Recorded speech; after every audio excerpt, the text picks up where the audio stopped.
Markle is still using her HRH title despite agreeing to drop the title when the Sussexes left royal duties. How is Will planning to deal with this? She called royal duties stupid theatre. Now the House of Lords wants to erase her from the monarchy completely. In a stunning escalation, the House of Lords is reviewing explosive leaked emails in which Meghan Markle allegedly mocks royal traditions and brands ceremonial roles as pointless. Calling events like Trooping the Colour a pageant for old folks, Meghan's private messages have triggered a political firestorm in Parliament.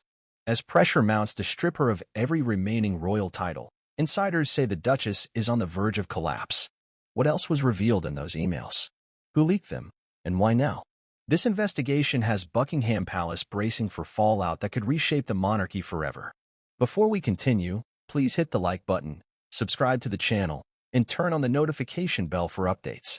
It began not with a bang, but with a ripple, a discreet murmur among the marble corridors of the British establishment. A few hushed whispers. A silent nod exchanged between seasoned parliamentarians over gilded coffee tables within the House of Lords. But beneath that silence, a storm was brewing, one that would soon erupt into a scandal capable of shaking the very pillars of the monarchy. And at the heart of it all stood Meghan Markle, the Duchess of Sussex, a woman who had once been celebrated as the beacon of modernity within the royal family. Now, she found herself at the epicenter of a constitutional and cultural earthquake. As dawn broke over Westminster on an otherwise unremarkable Thursday morning, a single headline began circulating among early rising journalists: House of Lords to review Meghan Markle's royal titles amid explosive email leak. Within minutes, phones buzzed. Newsrooms stirred. The BBC scrambled to confirm. Sky News reached out for statements. Across the Atlantic, American tabloids prepped special editions, while on social media, the topic exploded like dry tinder meeting open flame. This wasn't just another speculative piece of gossip about the Duke and Duchess of Sussex.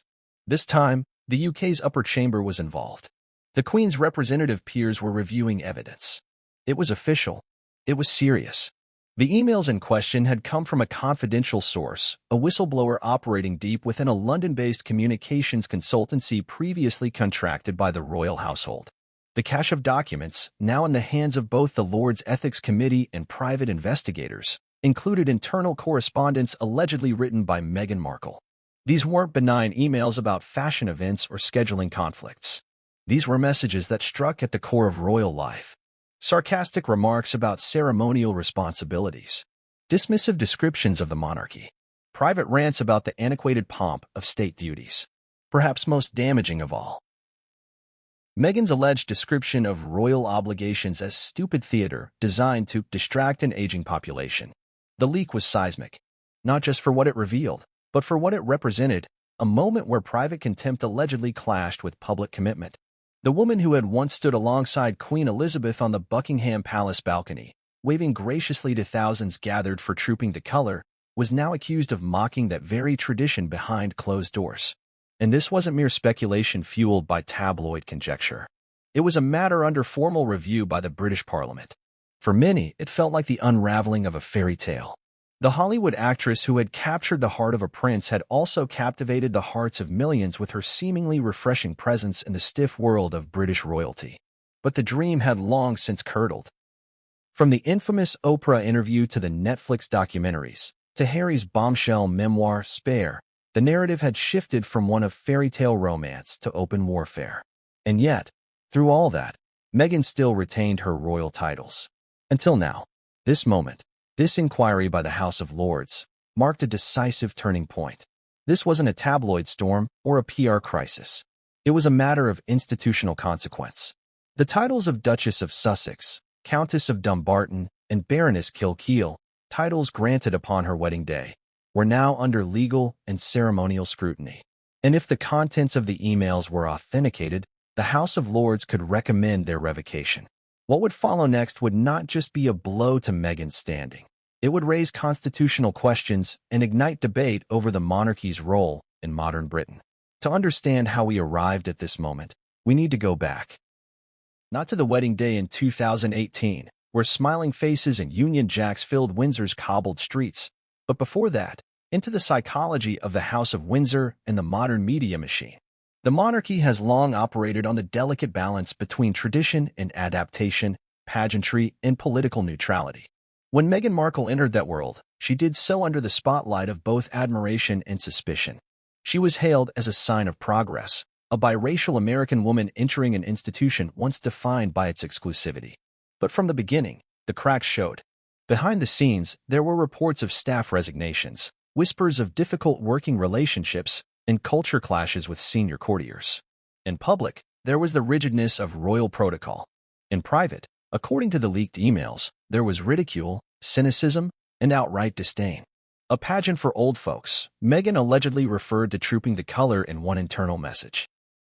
Another email reportedly described the Order of the Garter ceremony as a theatrical relic begging to be put out of its misery. Still others mocked traditional language used during state dinners and coronations, with Meghan allegedly suggesting nobody in their right mind believes this stuff matters. Whether these comments were born of frustration, cultural misalignment, or deeper disillusionment, they struck a nerve in a nation already divided about the future of its monarchy. For royalists, it was sacrilege. For critics, it was proof of the very elitism Meghan had claimed to escape. But for Parliament, especially the Lords, guardians of tradition and constitutional propriety, it was a challenge that could not go unanswered. The House of Lords, unlike the House of Commons, is not driven by populist fervor or electoral gamesmanship. It is steeped in history, protocol, and a sense of duty to the crown. Its members, many of whom have served under multiple monarchs, view their roles not merely as legislators, but as stewards of national heritage. And when they received the cache of emails, some members reportedly reacted with quiet outrage. One source close to the committee reviewing the documents described the tone of the emails as cynical, contemptuous, and unbecoming of someone bearing noble titles. Within hours of the story breaking, several lords had already called for a formal review. Conservative peer Lord Swindon publicly stated, "The time has come to consider whether those who hold noble titles are upholding the dignity such titles demand." Meanwhile, Labour's Baroness Fielder, typically more reserved on royal matters, agreed the emails raise profound questions of integrity and respect for our institutions. The question on everyone's mind was no longer, did Meghan mock the monarchy? That was now being handled by investigators. The new question was, should someone who holds the title of Duchess be allowed to do so if she secretly derides the very system it represents? For supporters of tradition, the answer seemed obvious. But others argued the matter was more complex. What about freedom of thought? What about cultural differences?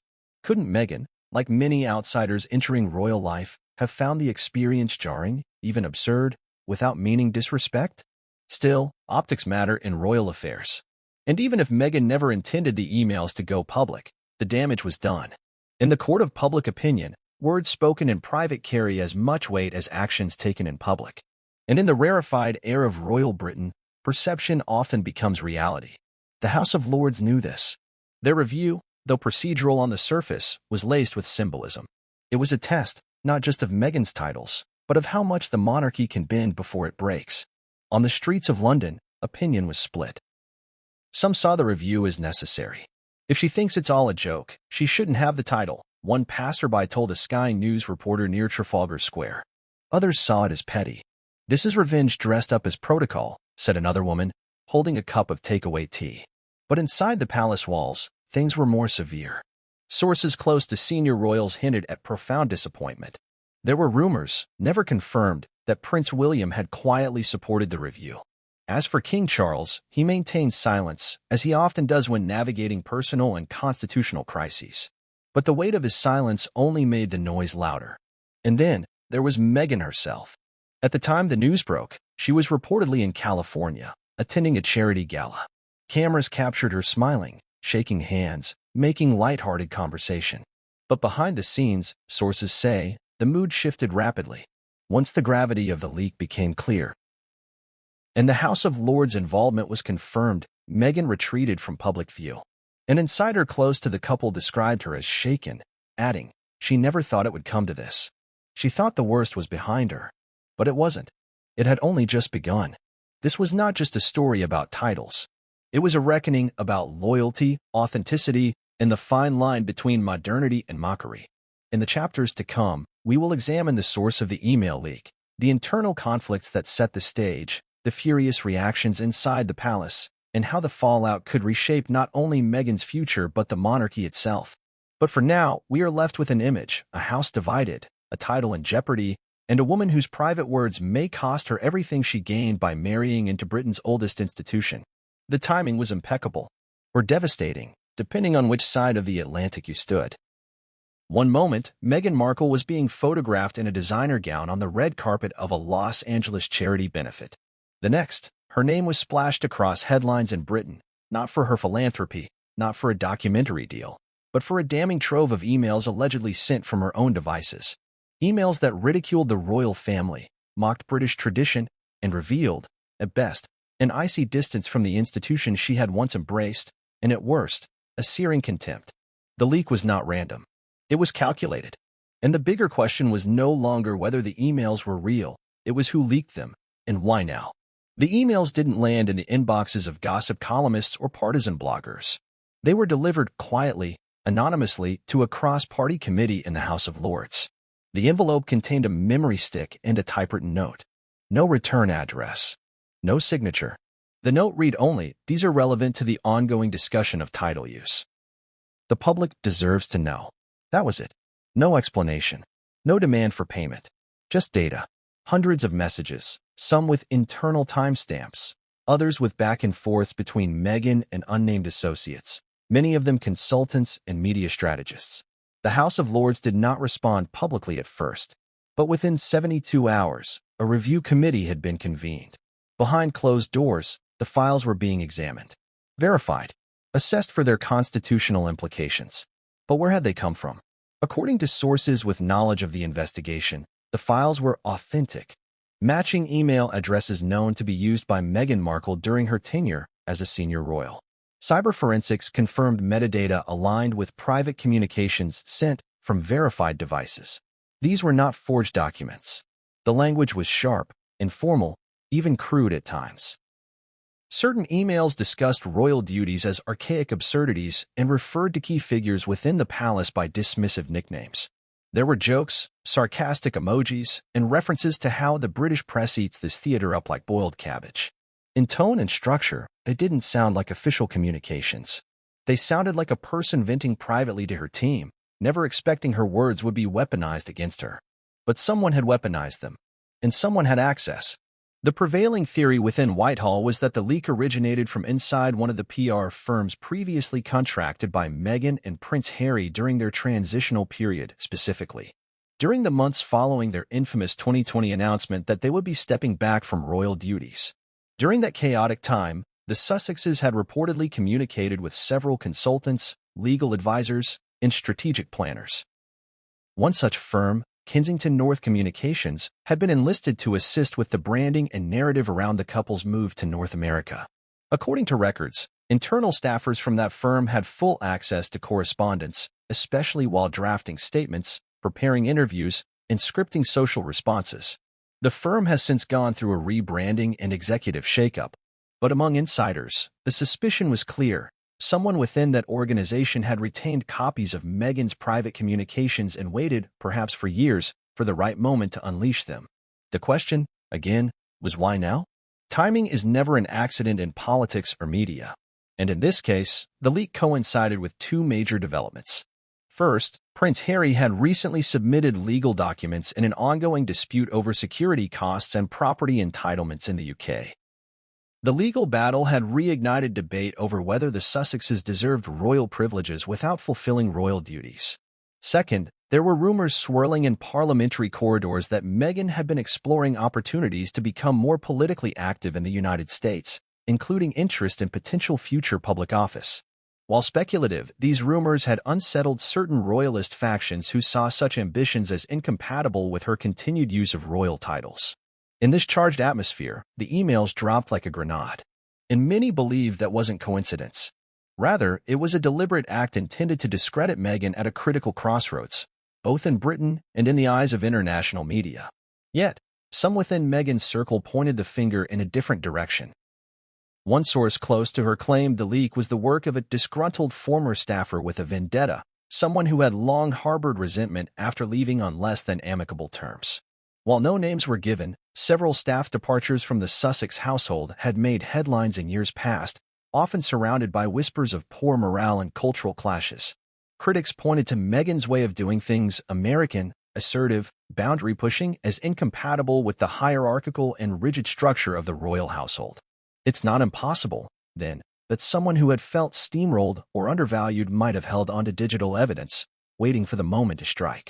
But the leak's presentation, the direct channel to the House of Lords, the discreet packaging, the lack of media splash suggested something more sophisticated than mere revenge. This wasn't the work of an angry ex-staffer trying to get even. This was a strategic operation. It had all the hallmarks of a coordinated leak designed not to cause tabloid chaos, but to trigger institutional review.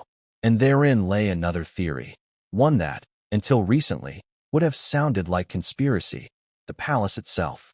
According to a source with ties to the inner workings of Buckingham Palace, there had been growing unease for over a year about Meghan's continued use of royal titles while she and Prince Harry pursued commercial ventures in America.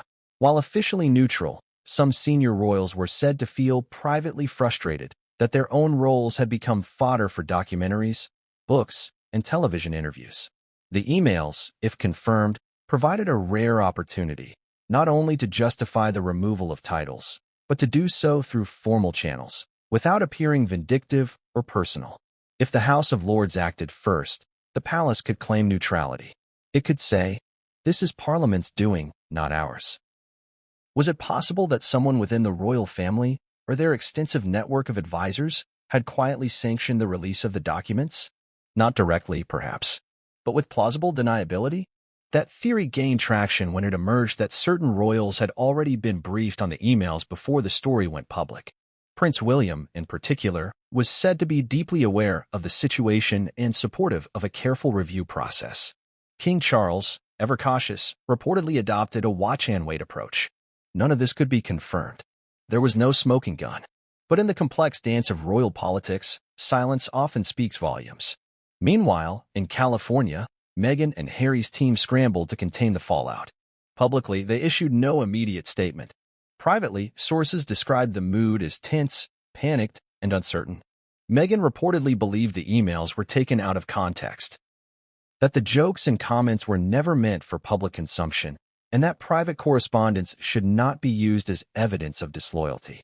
But legal options were limited. The House of Lords was not a tabloid. It could not be sued into silence. And any denial would need to be precise, fact-checked, and beyond reproach. Instead, their legal advisors focused on pushing back against the validity of the leak itself, questioning how the data was obtained and whether it had been manipulated. But even that strategy had its limits. Cyber-forensic experts working with the Lords Committee had confirmed digital authenticity. The emails were real. The words were Meghan's. The argument now shifted to intent, what she meant, and whether private frustration should equate to public disgrace. The public, as always, was polarized. On social media, hashtags like Strip the Titles and Meghan trended in the UK. In America, supporters of Meghan decried the leak as state-sanctioned bullying and accused the British establishment of using women of color as scapegoats. In the Commonwealth countries, the story raised broader questions. If the British royal family could be so rattled by criticism, what did that say about their resilience in the face of modern change? Back in Westminster, however, the tone remained clinical. The Lords Committee issued a rare preliminary statement, confirming the review process was underway and that sensitive material had been received and was being handled with the utmost discretion. They did not name Meghan. They did not confirm the content. But by then, it was too late. The court of public opinion had taken over. And in that court, silence often carries the weight of confirmation. The truth, as always, lay somewhere in between. A disgruntled staffer? A cunning advisor within the palace? A coordinated campaign to bring Meghan down? Or simply a moment when past frustrations collided with present consequences? Perhaps it was all of the above. But what was certain was that the leak had changed everything. What had been a simmering discomfort about Meghan's role had now become a full-blown institutional crisis. The House of Lords was moving. The palace was watching. The public was divided. And Meghan Markle found herself once again in the eye of a storm, not just as a duchess, but as a symbol of modern royalty, struggling to balance independence with responsibility, privacy with privilege. And while the world debated who leaked the emails and why, inside the oldest corridors of British power, decisions were already being made quietly, carefully, and without room for return. As the leaked emails sent shockwaves through both Westminster and Windsor, the internal mechanisms of Britain's governance and ceremonial institutions began to grind, slowly at first, then with accelerating force. What had begun as a contained political incident swiftly evolved into a sprawling constitutional quandary. The emails didn't just raise questions about Meghan Markle's private views, they exposed deep-rooted divisions within the United Kingdom's leadership, and in doing so, they brought long-simmering tensions between Parliament and the monarchy roaring back into the foreground. The question at the heart of the matter was deceptively simple.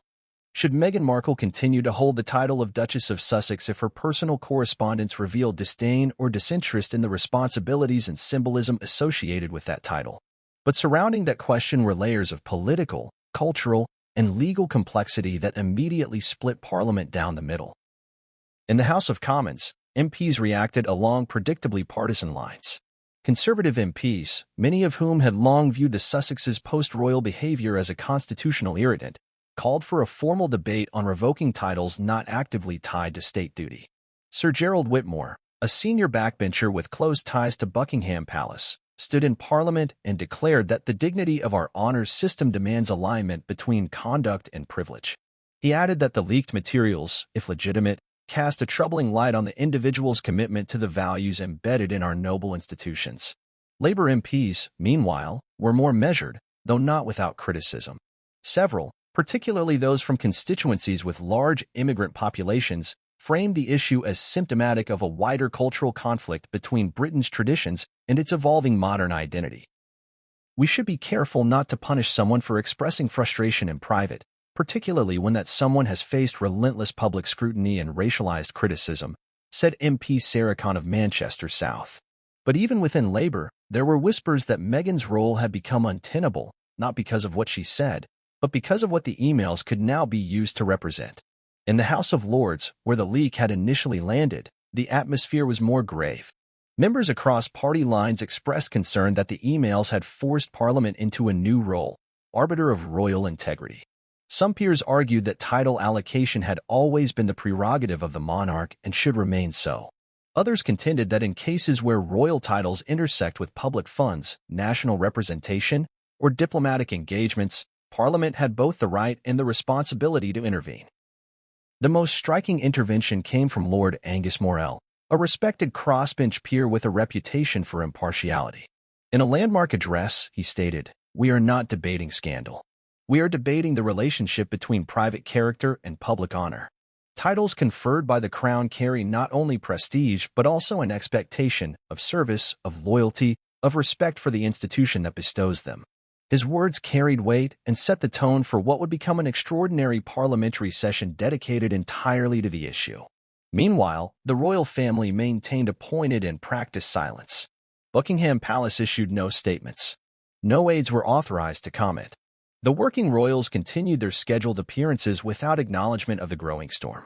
But inside the palace walls, senior courtiers held emergency strategy meetings. King Charles III, still new to his reign and conscious of public perception, reportedly instructed his staff to remain neutral, preferring to let Parliament carry the burden of response. This, in turn, allowed the palace to maintain the image of an apolitical monarchy above the fray. But make no mistake, the situation was being watched with acute interest by every royal household. Prince William was said to be particularly engaged. Sources close to Kensington Palace confirmed that William viewed the emails as deeply disappointing and had expressed concerns about the damage they might cause to the institution's global image. While he did not push for title removal explicitly, he reportedly supported any outcome that restored dignity and trust. Behind those carefully chosen words, insiders suspected that William would not stand in the way of Parliament if they moved to strip Meghan of her title. His relationship with his brother had long been strained, but this latest controversy added a layer of institutional responsibility that even personal sentiment could not override. Prince Harry, by contrast, remained largely silent, issuing no public response. According to individuals familiar with the Sussex camp, Harry was devastated by the leak, not just by the potential loss of titles, but by the personal betrayal it implied. He had trusted their communications with a tightly knit team, and now that trust had been shattered. For Meghan, the leak was more than just political. It was deeply personal. Friends say she felt targeted, humiliated, and disillusioned, not just by the leak, but by the swiftness with which the British establishment moved to vilify her once again. From their home in Montecito, California, the Sussexes watched as headlines turned increasingly hostile and political sentiment turned openly adversarial. But if the internal reaction in the upper echelons of power was methodical and measured, the public's response was explosive. Within hours of the leak being confirmed, protests had broken out in front of Westminster. Some groups, waving Union Jacks, called for the removal of all Sussex titles. Others rallied in support of Meghan, chanting slogans about freedom of speech and institutional racism. Talk radio shows lit up with callers from across the UK, some furious that a private American citizen was still wielding a royal title while trashing the institution. Others angry that private correspondence was being weaponized by what they perceived as a hostile and outdated establishment. Online, the division was even more stark. On X, formerly Twitter, the trend line split between #StripHerTitle and #StandWithMeghan. Influencers weighed in, American news networks picked up the story, and political commentators speculated whether this would be the final nail in the coffin of the monarchy's relevance among younger, global audiences. For every person who felt vindicated by the emails, another saw them as proof of Britain's resistance to modern reform. Polls conducted within the week painted a confusing picture. A YouGov survey showed that 58% of British respondents believed Meghan should lose her Duchess title. However, among those under 30, support for her retention of the title remained over 60%. In the United States, a CBS poll found that over half of Americans thought the British reaction was overblown, while only 20% said the title should matter at all given Meghan and Harry's decision to live abroad. This generational and cultural divide made the issue even more volatile. In the minds of many younger Britons, Meghan represented a break from the stiffness of royal tradition. Flawed, certainly, but also bold and independent. For others, especially among older generations, she had become a symbol of betrayal, a woman who had been granted immense privilege and platform, only to turn around and criticize the very structure that had elevated her. But the most important reactions came not from the press or protesters, but from those tasked with deciding the way forward. The Lords Committee, faced with an unprecedented constitutional dilemma, began to draft what they termed a symbolic conduct standard, a non-binding guideline by which royal titles could be evaluated against behavior or statements made in public or revealed through substantiated private correspondence. The proposed standard did not demand perfection, but it did propose a baseline of decorum, loyalty, and respect. If adopted, it could be used to recommend, though not enforce, the revocation of royal titles for individuals who had fundamentally departed from the spirit of the institution. This was the turning point, because for the first time in modern memory, Parliament was laying the groundwork to challenge the monarchy's authority over titles. If successful, it would mean that the decision to bestow or remove a title would no longer rest solely with the sovereign, but could be reviewed through a political lens. This raised alarms not just among royalists but also among constitutional scholars. Was Parliament overreaching? Or was this a necessary evolution in the relationship between monarchy and state? Buckingham Palace declined to comment on the proposed standard. But behind closed doors, aides were already preparing contingency strategies. Legal teams began examining historical precedents, including the removal of titles from German princes during the First World War. Communications teams reviewed public messaging scenarios for every possible outcome, whether Meghan retained her title, lost it, or preemptively relinquished it. Every option had its risks, and none of them offered a clean resolution. Meanwhile, allies of Meghan began mounting a counteroffensive. Several American public figures, including prominent celebrities, lawyers, and activists, took to television and online platforms to defend her. Some framed the leak as a smear campaign orchestrated by the British elite. Others argued that the emails merely confirmed what many already suspected, that Meghan had always felt out of place in a system designed to suppress individuality. Calls for privacy legislation were reignited in the UK, with some MPs arguing that even royals deserved protections against the non-consensual disclosure of private communications. Yet, even as Meghan's defenders pushed back, the momentum inside Parliament continued. More than 30 lords signed on to support the symbolic conduct standard. Several media outlets began running editorials advocating for a clean break between the Sussexes and their remaining titles. The Times of London published a particularly scathing piece arguing that prestige must be earned, not inherited and then exploited. The Guardian, more sympathetic, published an op-ed warning against witch hunts masquerading as constitutional purity. In the end, what emerged was not just a battle over titles. It was a confrontation between tradition and modernity, between public expectations and private rights, between the perception of dignity and the complexities of identity.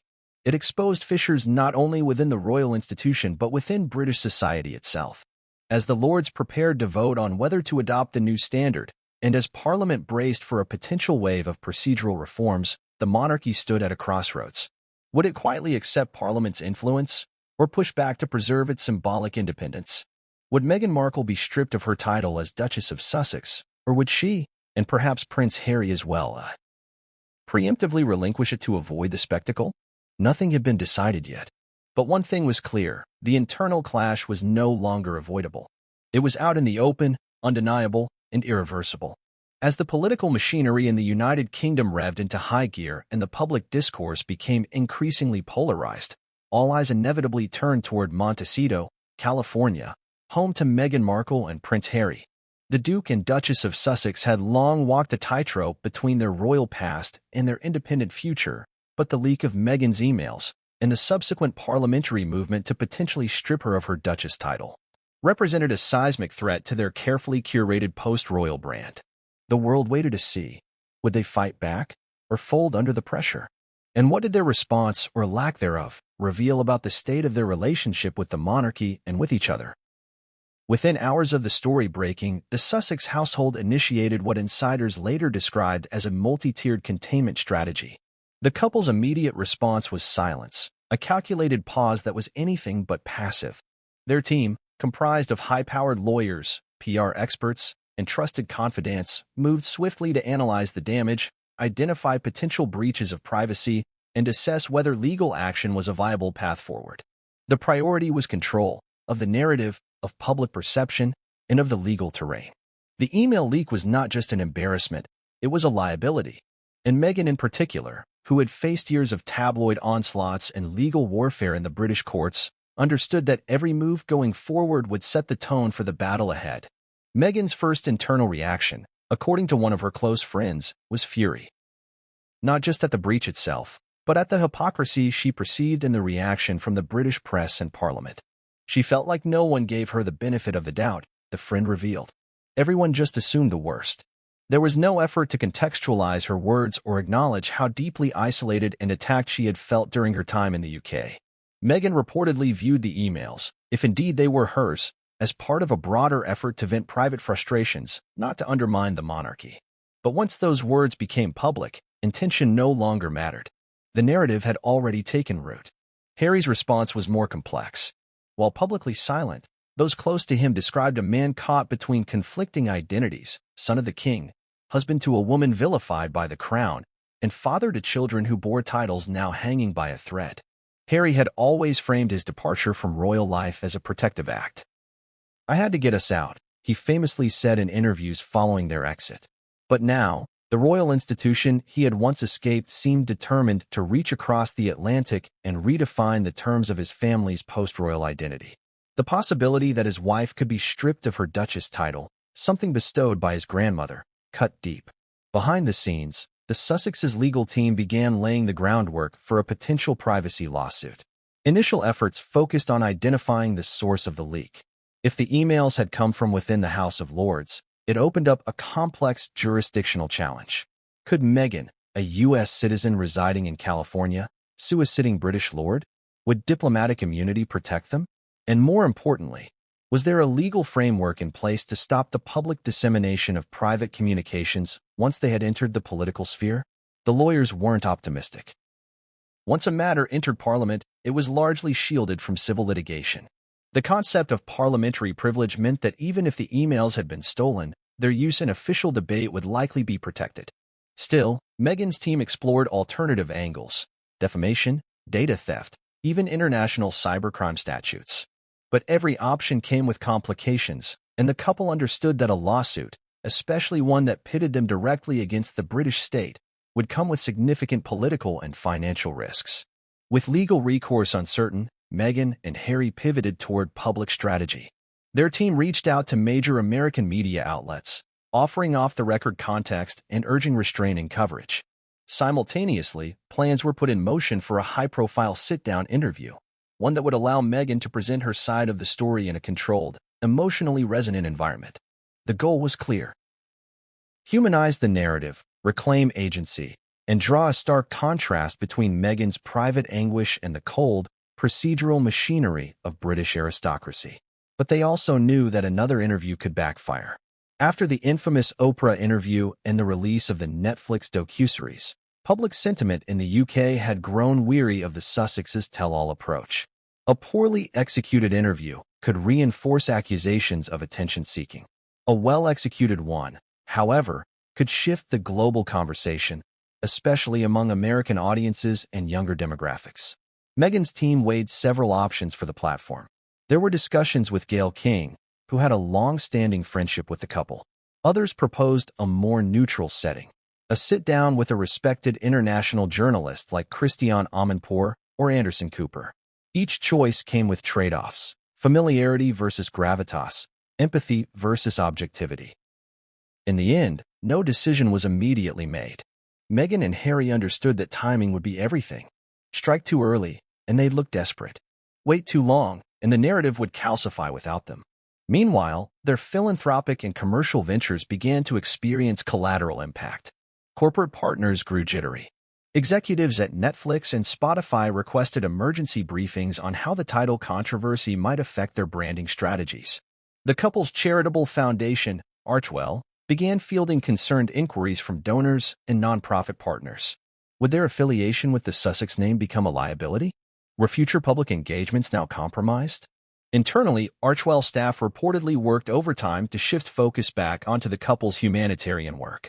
Press releases were drafted, highlighting community development programs, youth advocacy, and mental health campaigns. The strategy was to drown out the noise, to remind the world that the Sussexes were more than just titles and tabloid fodder. But even the best messaging couldn't outpace the political firestorm brewing in Britain. Every public mention of the Duchess of Sussex now came with an asterisk. Every charitable appearance was filtered through the lens of scandal. Amid this turbulence, a quieter crisis unfolded. According to insiders, Meghan and Harry faced growing tension about how to proceed. Harry, ever cautious about worsening the breach with his family, reportedly urged moderation. Meghan, on the other hand, felt betrayed by an institution she had long suspected was working against her. Their strategies diverged, not in loyalty, but in instinct. He wanted to retreat. She wanted to fight. This tension reportedly came to a head during a private strategy meeting with their senior advisors. As one source described it, Meghan wanted to go on the offensive. Harry wanted to protect their kids from further scrutiny. There was no argument, but there was a sense that they were standing at different forks in the road.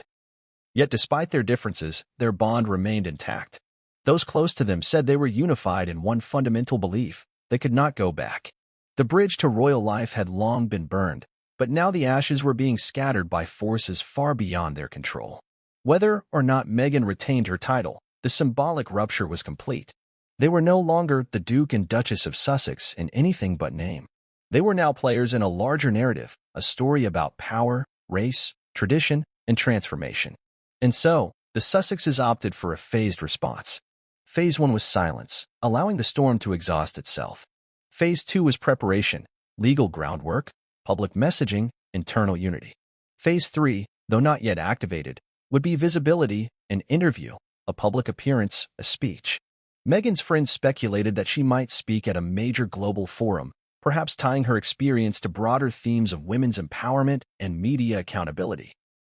Others thought Harry might release a statement framing the debate as an example of why they had left the UK in the first place. But with every passing day, pressure mounted for them to do something. Supporters demanded clarity. Critics smelled blood. Parliament edged closer to a formal vote. And yet, the Sussexes remained in Montecito, weighing every move with the precision of chess grandmasters. In the days that followed, two key developments shaped their next steps. First, their lawyers confirmed that at least one of the leaked emails had originated from a device used during Meghan's time in the UK. This opened up new avenues for legal recourse, possibly under British data protection laws. Second, they learned that a prominent lord involved in circulating the emails had given an anonymous interview to a tabloid, suggesting the leak was in the public interest. This revelation gave their PR team an opening, an example of clear bias and a potential violation of confidentiality. Still, time was not on their side. If Parliament moved to formalize the symbolic conduct standard and pass a motion recommending the removal of Meghan's title, the couple would face a defining moment. Accept the decision quietly and retreat into their American ventures, or challenge it head-on and risk further alienation. The stakes were monumental. This wasn't just about a title. It was about legacy. It was about whether Meghan and Harry could maintain their global relevance without the halo of monarchy. It was about whether they could control the story of who they were and who they had become. The House of Lords had witnessed centuries of debate, reform, and political evolution. But rarely in modern history had it seen an issue so symbolically charged and so polarizing as the one now looming on its agenda, the potential stripping of Meghan Markle's Duchess title. In the days following the public exposure of her private emails, the temperature within the chamber rose steadily. What began as a moral outcry had morphed into a formal political motion, and the consequences were now national in scope. As the Lords prepared for the historic vote, the country outside was also in flux, caught in a whirlwind of protests, cultural reckonings, and fiercely divided public opinion. The procedural journey began with a petition initiated by a group of lords belonging to both the Conservative and Labour parties. Though ideological adversaries, they found common ground in what they called the protection of national dignity. Their contention was not merely about decorum, but about precedent. The emails, in their view, demonstrated a consistent pattern of subversive commentary unbecoming of someone holding a title bestowed by the crown. Though Meghan was now an American citizen residing outside the UK, her title connected her directly to the monarchy and, by extension, to the reputation of the country. The document introducing the vote framed the issue as nonpartisan, stating clearly that the motion was not about personal dislike, racial bias, or punishing speech. Instead, it purported to focus on the symbolic contradiction between publicly undermining the monarchy and simultaneously holding a title that implies allegiance to it. But outside the walls of Westminster, this framing did little to stem the rising wave of unrest. As the motion was officially scheduled for debate, public demonstrations erupted across the United Kingdom. In London's Trafalgar Square, protesters gathered under the banner of "Leave Meghan Alone," chanting slogans and waving placards bearing phrases like "Titles don't define loyalty" and "Racism disguised as tradition." On the other side of the spectrum, a counter-protest under the name "Protect the Crown" marched toward Parliament Square, demanding the immediate revocation of Meghan's Duchess status. Scuffles broke out between opposing demonstrators, forcing police intervention and multiple arrests. What had begun as a procedural vote had now escalated into a national identity crisis. For many citizens, the situation reflected deeper questions about race, colonial legacy, gender, and the modern role of the monarchy. Was the royal family an outdated symbol of inherited privilege, or a vital cornerstone of British heritage? Was Meghan being singled out because she challenged the institution, or because she was an outsider who had never fully belonged in it? Inside the House of Lords, emotions were equally heightened. Lord Withers, one of the initial sponsors of the motion, opened the debate with a calm but stern speech. "This is not about personal grievances," he stated. "This is about upholding the integrity of the peerage system. A title is not just an accessory, it is a symbol of trust, of commitment to national values. When someone repeatedly undermines those values, we must consider whether the title remains appropriate." Several lords nodded in agreement, but murmurs of dissent rippled through the chamber. Lord Desai, a vocal critic of the motion, rose in rebuttal. "Are we so fragile," he asked, "that mere criticism from across the Atlantic shakes the foundation of this institution? Have we forgotten that robust democracy can accommodate dissent, even from those who once held ceremonial roles?" Others chimed in with perspectives that highlighted the global consequences of the decision. Baroness Olamide, one of the few peers of African descent, delivered an impassioned speech warning against the racial undertones of the vote. "Let us not pretend," she said, "that this debate exists in a vacuum. Around the world, people are watching. Stripping a biracial woman of her title, after years of public scrutiny and institutional failure to support her, will not be seen as a defense of values. It will be seen as a vindictive act rooted in exclusion." Despite this, the chamber remained deeply divided. Some lords worried about the precedent being set. Would every royal consort or title holder be held to the same standard of loyalty? Could public expression of personal pain or disillusionment now be used as grounds for symbolic punishment? Others countered that Meghan's actions went beyond personal grievances. They pointed to the leaked emails as evidence of intentional sabotage, particularly her alleged reference to the late Queen as manipulative and descriptions of the institution as toxic beyond repair. As the debate raged on, the palace itself remained tight-lipped. King Charles, following advice from constitutional experts, refrained from making public comment. Privately, however, reports indicated that he was deeply troubled by the situation. Stripping Meghan of her title could be interpreted as an act of royal endorsement, one that would exacerbate existing tensions with Prince Harry and further damage the family's already fragile public image. On the other hand, failing to act could be seen as complicity or weakness, especially among royalists who viewed Meghan's past behavior as sacrilegious. Outside the House of Lords, the media environment turned feverish. Morning news shows aired heated panels, with royal commentators facing off against diversity advocates and constitutional scholars. Polls showed the nation split almost evenly. Among older Britons, support for the motion hovered near 60%, while younger generations largely opposed it. The generational divide became yet another layer of complexity in an already convoluted affair. Then came the anonymous whistleblower. A leaked memo from within the House of Lords revealed that several peers had received emails encouraging them to vote in favor of the motion for the good of the monarchy. The memo, written in vague but suggestive language, raised suspicions of pressure from certain influential figures, perhaps even from those within Buckingham Palace. Though the palace denied any involvement, the leak added a combustible element to an already volatile situation. As the day of the vote approached, security around Westminster was tightened. Anti-monarchy activists announced plans to blockade key roads, while pro-monarchy groups vowed to defend the institution with mass presence. Social media platforms buzzed with hashtags like #DefendMeghan and #ProtectTheCrown, with influencers, celebrities, and even foreign political figures weighing in. The Sussexes remained publicly silent, though sources close to them confirmed that they were watching every development with intense interest. Finally, the day of the vote arrived. The chamber was packed. Cameras outside broadcast live footage, while journalists from every major outlet in Europe, America, and the Commonwealth huddled in press galleries. After several final speeches, some tearful, others defiant, the motion was brought to the floor. The vote was not legally binding but carried immense symbolic weight. If passed, it would represent a formal recommendation from the House of Lords to the monarchy, calling for the removal of Meghan's title based on conduct deemed incompatible with the dignity of the role. Such a recommendation, though non-mandatory, would be difficult for the palace to ignore. The results were announced late in the evening. 121 votes in favor, 98 against. The motion passed. Though not an overwhelming majority, the passage of the motion sent shockwaves throughout the nation and beyond. Immediate reactions ranged from outrage to celebration. Meghan's supporters decried the decision as retrograde and discriminatory, while proponents hailed it as a defense of British heritage. International media framed it as a modern monarchy grappling with its own contradictions.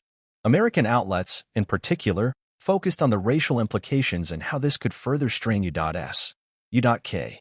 relations in the public consciousness. In response to the vote, Buckingham Palace released a terse statement. The sovereign takes note of the views expressed by the House of Lords and will consider them with the gravity they warrant. No further comment will be made at this time. The ambiguity only fueled speculation. Would King Charles act on the recommendation? Or would he resist pressure in an effort to maintain family unity and avoid a constitutional quagmire? Meanwhile, the public unrest showed no signs of calming. Protests flared across London, Manchester, and Birmingham, with both sides claiming moral high ground. Some called for the abolition of royal titles altogether. Others urged Parliament to take more drastic steps, including an audit of all peerages for conduct violations. The very concept of aristocratic titles, once considered quaint or ceremonial, had become a battleground of modern British identity. Back in California, the Sussexes reportedly held a private meeting with their closest advisors. While Harry was said to be crestfallen, Meghan's demeanor was described as resolute. This was not the outcome they wanted, but it was one they had anticipated. The next phase of their response, according to insiders, would be decisive and public. And so, As the dust settled over the House of Lords, it was clear that the vote had done more than express an opinion. It had redrawn the lines of Britain's cultural war, redefined the boundaries of royal symbolism, and set in motion a chain of events whose consequences were still unfolding. The day after the House of Lords voted to recommend the removal of Meghan Markle's Duchess title, the United Kingdom woke up to a new reality. What had been, until recently, the domain of palace intrigue and political formality had exploded into the streets, the tabloids, and living rooms around the world. The public's reaction was swift, and the ripple effects reached far beyond Buckingham Palace. In the heart of London, protests began as early as 7 a.m. Crowds gathered in Trafalgar Square, bearing signs and chanting slogans. Some were there in defense of Meghan, accusing the government and monarchy of systemic racism and misogyny. Others rallied in support of the Lords' decision, waving Union Jacks and proclaiming their loyalty to the monarchy. The atmosphere was tense. Riot police formed lines to separate the groups. Despite their efforts, clashes erupted by midday. Videos surfaced online of young activists being dragged by their hoods, of royalists swinging placards like weapons, and of tear gas being deployed for the first time in a domestic protest since the anti-Brexit demonstrations years earlier. Manchester, Birmingham, and Glasgow saw similar scenes. At least a dozen arrests were made across the country in the first 48 hours. Online, the situation spiraled even further. Hashtags like #Justice for Meghan, #NotMyMonarchy, and #MonarchyMustFall trended globally. Prominent figures from politics, entertainment, and academia weighed in. American Congresswoman Alexandria Ocasio-Cortez called the vote an international embarrassment, while former UKP leader Nigel Farage tweeted that Meghan got what she deserved for turning her back on our traditions. Meanwhile, across the Atlantic in California, the Sussex household went into lockdown mode. According to sources close to the couple, Meghan was deeply shaken, but not surprised. Harry, reportedly more distraught, struggled with the emotional weight of the decision. For him, it wasn't just about a title. It was a public declaration that his family had not only abandoned him but had now formally cast out his wife. They released a carefully worded statement through their spokesperson. The Duke and Duchess of Sussex remain committed to their charitable mission and to a more compassionate, equitable world. The voices of the marginalized will not be silenced. We are undeterred.